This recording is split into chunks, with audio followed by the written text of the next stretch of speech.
So time for a quick Warhammer 40k news roundup. It seems that the Drukhari Combat Patrol box set has gone away. We've got some confirmed pricing for the Night Defender and the Space Marine releases of the week. Let's take a look at the cost and popularity of Games Workshop's made-to-order run, just how fast the Kill Team Tomb World sold out, some cheap Gene Stealer cults in the UK, and a fair bit more.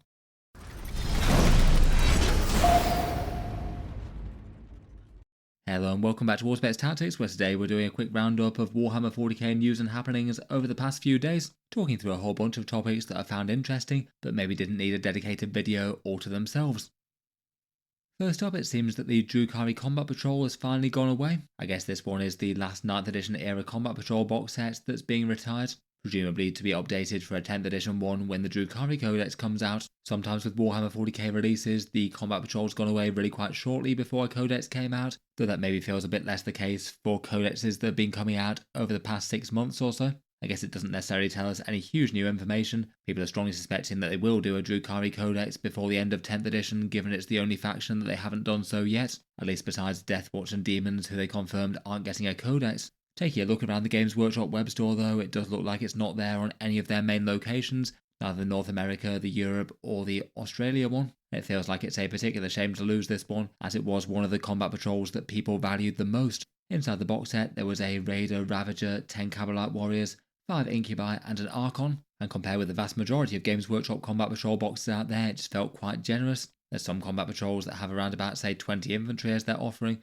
so to get 16 infantry including some elites, a character, and then also get 2 at least fairly big vehicles, that did feel like a pretty good deal for them. I felt like the models were really quite good central choices for jumping into the faction. I guess it was a fairly standout Combat Patrol box set, given that the discount was higher than most of the 10th edition ones have been, around about 38% savings, plus quite a lot of the Drukhari range is fairly old now, even if I would say that the vast majority of these kits hold up okay. It only really feels like the Archon that could do with a refresh, with his rather odd pose. In any case, it looks like it's fully gone down from the Games Workshop web store now. You might be able to find a few of them kicking around discount retailers, though I guess supply of them will gradually dry up. It seems that most of the channel affiliate ones don't seem to have it in stock anymore. Obviously it'd be nice to be hopeful, but I just can't really see a Drukhari Combat Patrol box set being anywhere near this good when they do eventually get around to releasing one.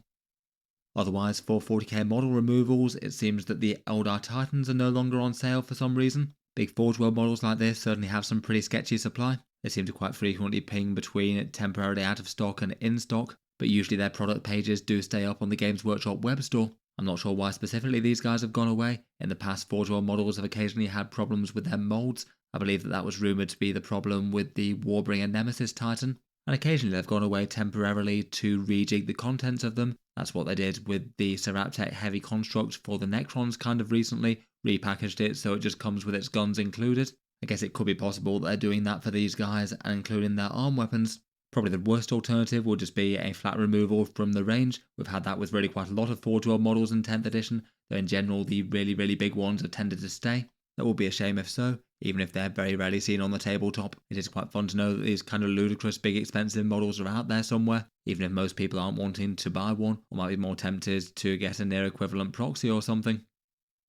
Next up, I was curious to take a look in at the prices for the big 40k release wave this weekend. We've got Knights, Space Marines, Sekitar robots and the Dread Knight, and to be honest, out of those I was maybe most wondering about the Sekitars and the Dread Knight if anything.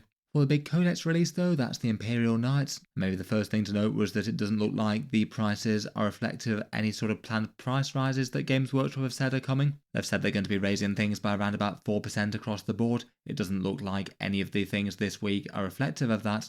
I guess good news for people wanting to pre-order them, but it does mean that the prices will likely go up in very short order after that. The Codex dice and data card things are all the same, though for the actual miniatures it's maybe a bit more interesting. The Knight Defender kit is now being billed as the standard Knight Questoris, so that'll have that on the front of the box, I guess in the same way that the Knight Dominus does, and as anticipated it does seem like they've put up the price. Even if technically it doesn't look like they've actually added in a sprue here, they've just swapped out one for the other. In any case, the new price for it is the same as the Knight Castellan, so that was just a little bit pricier than the one before it went away.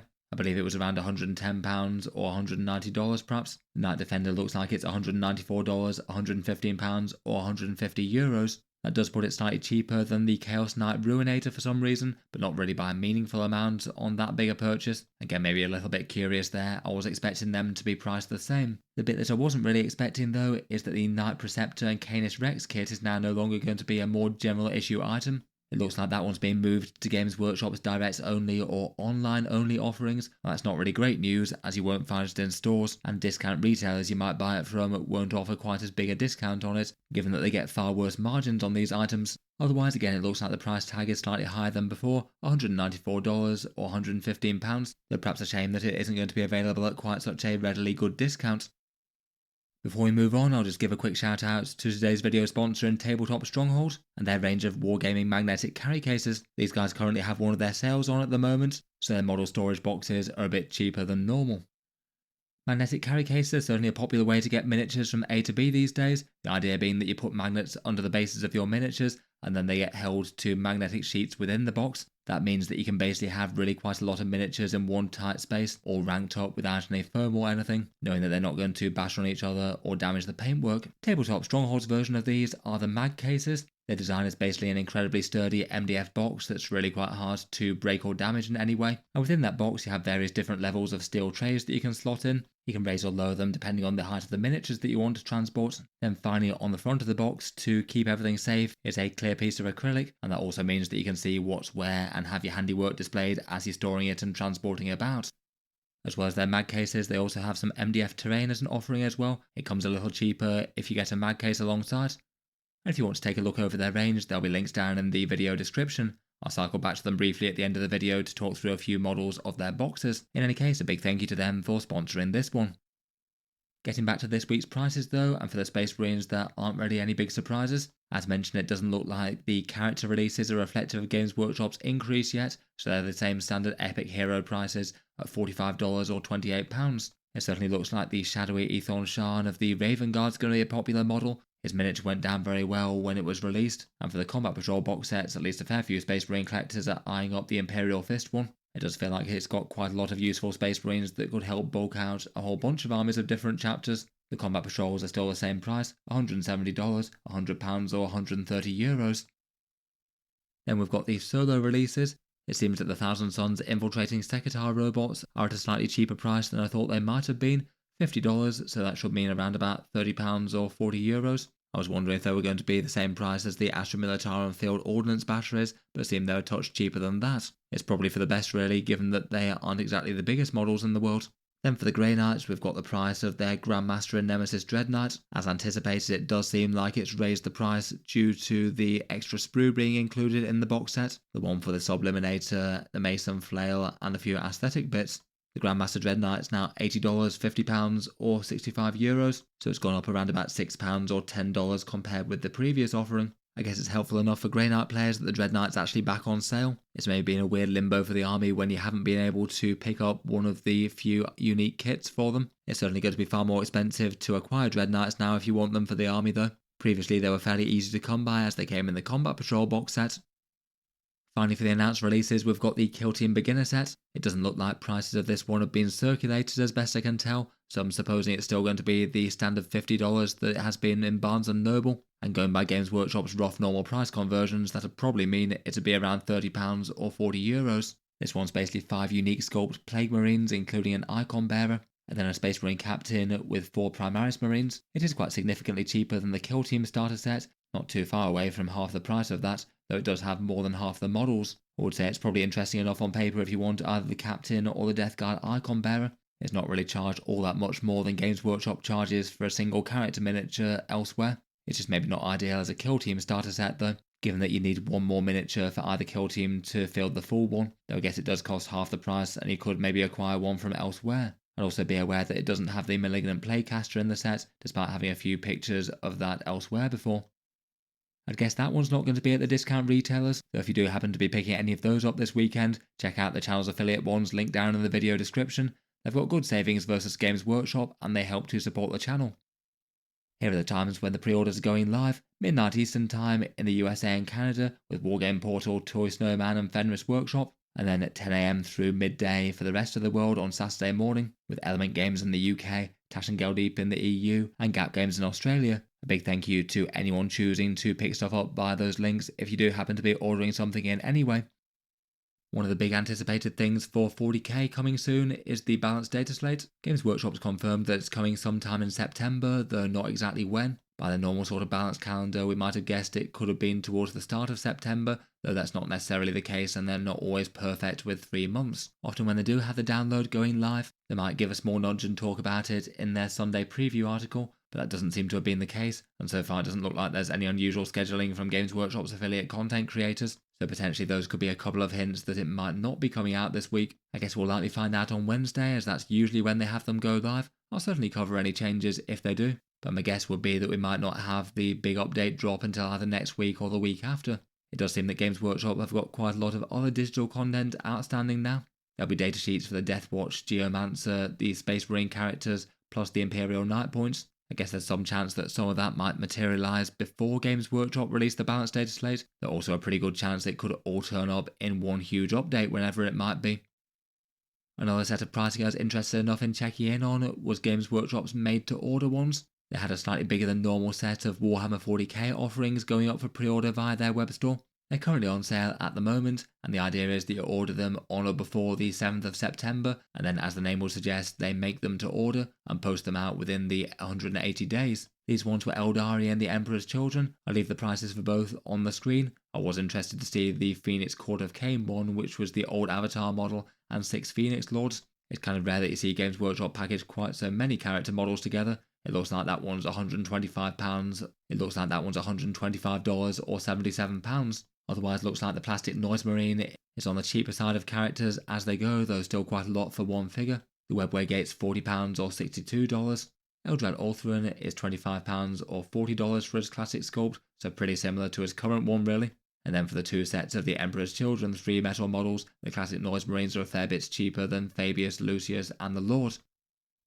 Perhaps one thing that actually seems like a potentially good on paper discount compared with Games Workshop standard though are the classic Aeldari Seer Council models. It's basically a set of 5 Warlocks and a Farseer model, 3 with Witchblades and 2 with Singing Spears. And this one's kind of notable with just how well it compares with the current plastic Warlock kit.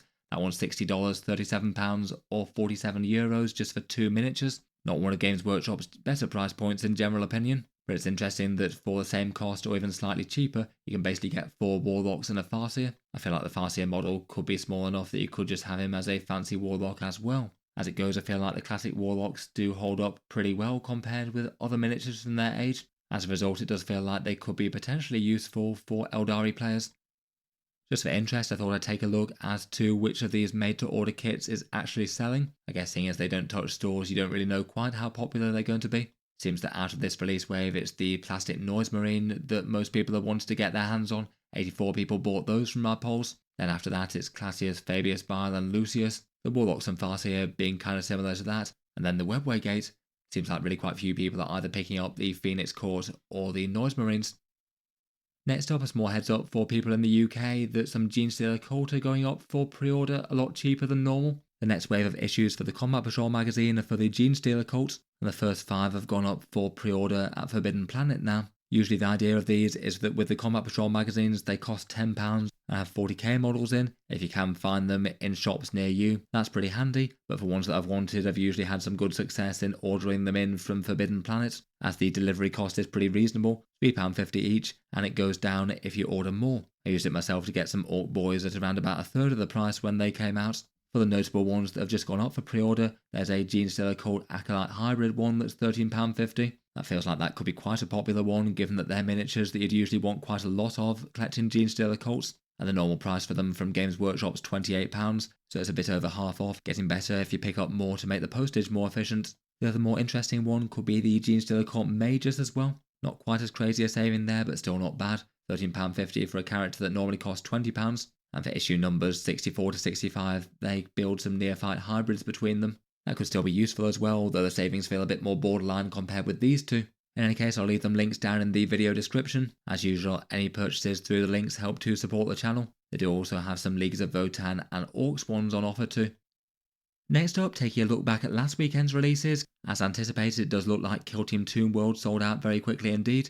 Games Workshop just always seems to make too few of these big versus Kill Team box sets, so unless you're really quite switched on and know when the pre-orders are going live and things, there's a good chance that you miss out. This one doesn't really seem to have been much of an exception. I didn't keep too close an eye on it over the weekend, but it did seem like it was selling out quickly. It's already gone from all the Games Workshop web stores at the moment, and I've not seen any discount retailers that still have stock of it either. Feel free to mention them down in the comments if any remain though. As usual, fairly disappointing when they hype up a pretty cool looking box set and then people want to get it but can't, and feels particularly unhelpful for Kill Team players wanting to pick up some of the terrain. I guess as a result, for a lot of people it might be paying second-hand eBay prices, or just waiting the usual 3 or 4 months for the sets to come out individually if you did want to get new Deathwatch and the Geomancer and stuff. To try and measure how bad the shortfall was, I asked people who wanted to pick up a box set whether or not they were able to pick one up. It looks like around about 50% of people who tried to buy Kill Team Toon World couldn't, so I guess that's really quite a lot of money left on the table by Games Workshop there. If you are desperate to get your hands on the box set and you have a Warhammer store nearby, they usually get a wave of stock for their brick and mortar stores, so that could be one option to look out for as an alternative. One of the big events of the 40k calendar with the Nova Open happened at the weekend. As mentioned on the previous video, that was won by Aeldari, played by Folger Piles. Really not any big surprise to see him at the tops of tournaments, repeatedly having won some very big events, and seems that this Aeldari list was good enough to go the distance for 9 victories on the trot against a field of 374 players. The list is an Aeldari Warhost one, so that's the one that doubles down on their battle focus shenanigans, giving you 1 extra maneuver and boosting the distance that you can move, plus having a whole bunch of the classic Eldar mobility trick style stratagems. Fire and Fade, retreating into transports, plus a ranged damage buff, a -1 to hit, and fallback shoot and charge. Eldari like their Aspect Warriors and Phoenix Lords, though if anything this one seems to go extra heavy on them. Some big damage punches with Fugan with a whole bunch of Fire Dragons, Janezar with her Howling Banshees, Lycus with the Warp Spiders to jump forwards and melee something brutally, and Morgan Ra with a squad of Dark Reapers. Eldrad's here to farm some command points and maybe doom something if you need extra damage. There's 2 transports that could potentially do some Fire and Phase or Skyborn Sanctuary shenanigans with, a Falcon Grav tank and a Wave Serpent, and then really quite a serious amount of objective skirmishers, 3 squads of Swooping Hawks, 3 squads of Corsair Void Reavers, a squad of Rangers, and 2 more Jumping Warp Spiders. Overall, looks like Aeldari are having a pretty good time of it at the tops of tournaments recently. They were one of the best performers prior to Death Guard and Night nerfs, and still very much seem to be so far after, with a whole bunch of tournaments won. They're certainly not necessarily an easy army to play though, needing good use of their terrain and all their movement tricks used to the best effect. So far the win rates for the faction don't seem to be particularly standout, maybe implying that while they can be super powerful in the right hands, the average player with a less superlative grasp of 40k's movement rules might not have quite the same success with them. Finally, for a few more small things to round up, White Dwarf 516 has had its contents teased. Looks like this one's going to be a celebratory one for 10 years worth of Age of Sigmar, and for 40k content it looks like they're continuing with their Space Marine Operations game system, the one where you basically take 3 Space Marines and play a style game that's kind of similar to Space Marine 2, and it harkens back to the mechanics of some of their previous board games. Apparently for this one they're adding in rules for fighting things like a Hive Tyrant, Lictors, Raveners and Zoanthropes for enemies. Seems like it could be an interesting enough one for people who wanted to expand on the rules from the previous one. In any case, this one looks like it's going up for pre-order on Saturday. For rumours going round, I did see some Drukhari ones shared on their subreddit a few days back. Looks like they generated a bit of discussion, including quite a lot of talk on the Reddit thread around it. They do say some wild things, including rumouring Vect, some sort of giant coven monster, and a whole bunch of other things getting redone. People certainly seem like they're hungry for rumours of any sort for the Drukhari, but it doesn't look like these ones are real. From discussion on the Reddit thread, apparently it came from info from sometime last year, and seemed to be more of a wish list of things that didn't happen as opposed to actually confirm things. Feels like maybe more of a case of throwing in a bunch of possible guesses alongside just naming units that they could redo if they wanted, so I wouldn't go taking this one too seriously. Hopefully the Drukhari do get a generous release wave when it comes out though. They've got lots of units that need redoing. I think it would be pretty cool to get a faction commander and Azrael Vect if they felt generous though. Finally, for small Games Workshop updates, it looks like the free miniature of the month is a Caradon Overlords one. These are the ones that you can just walk into Games Workshop's Warhammer store to pick up, and I guess a little offering is to get people interested in other factions. Apparently they'll be around in stores from the 6th of September, but probably wouldn't go travelling too far out of your way to try and find them. And finally, it was interesting to see that Games Workshop's actually acknowledged the existence of Warcry again. This one's their fantasy skirmish game mode that starts out with a whole bunch of chaos-themed teams. They've expanded the scope a fair bit more beyond that though. For whatever reason, it seems that Games Workshop decided to put the game on a hiatus. They had some releases come out for it and then basically had about a year of not really getting anything. This had led to quite a lot of people speculating that the game might be dead. What they did last week was inject a little bit of life by doing a digital update, including a few tweaks and balance adjustments for quite a few of the squads and teams, plus adding in some content for their new Age of Sigmar Hellsmiths of Hashot. It doesn't seem like they've had any big plans for future releases of it so far though. I wonder if Games Workshop's weighing up whether or not it's viable to continue on with it, or there's some other reason. In any case, seems like it's at least a little bit of good news for people who play the game and then haven't been enjoying Games Workshop not putting forward any more content for it. That's just about it for this one though. I guess for 40k news coming up, we've got Imperial Knights with their rules coming this week. It'll be fun to talk through some previews and things when we get them. So let me know your thoughts about box sets being removed, prices of things, made to order stuff and Kill Team Tomb World and all the rest down in the comments below. That's the end of this one, though I'll just cycle back quickly to Tabletop Stronghold, the video sponsor, and their range of magnetic carry cases. If you were interested in some magnetic miniature storage, these are the amount of miniatures that you can fit on any one tray within the box, around 90 infantry on 25mm bases, or 6 knight armigers or so. Then those trays go into the boxes of various different heights. They've got the mini one, which is £72 or $75 when on sale. Those prices include shipping, but don't necessarily include any VAT or import duties there might be. Even the small one has at least a fair bit of room in it here though. You can see there's plenty of room for lots of Terminators and maybe some big tanks. The more standard sized one is their standard mag case. This one's £112 or $120 while on sale. This one's quite a tall one with plenty of room in it, as you can see by the Chaos Knight on the ground floor. The boxes also come with magnets inside them as well to attach to the miniatures bases. Then they've got the really big one, which is basically 2 of the previous attached together. Should be enough room in there for certain entire collections. And they do also have their MDF terrain set as well. That one's a little cheaper if you happen to pick up a mag case alongside. In any case, check them out, links down in the video description below if you'd like to take a look at them. As mentioned, they're currently on sale for the next few days for 25% off. I'll leave that there for now though. Feel free to subscribe to Auspex Tactics if you'd like to see more like this. I'll certainly keep the regular 40k videos coming, with new ones out just about every day. If you've been enjoying the videos on the channel and you'd like to help keep them coming, Auspex Tactics does have a Patreon page as well. You can find that in the video description, or if you did happen to be picking up any of the model releases at the weekend, picking them up through the links in the video description also helps too. In any case though, a massive thank you for listening, and I'll hope to see you guys next time.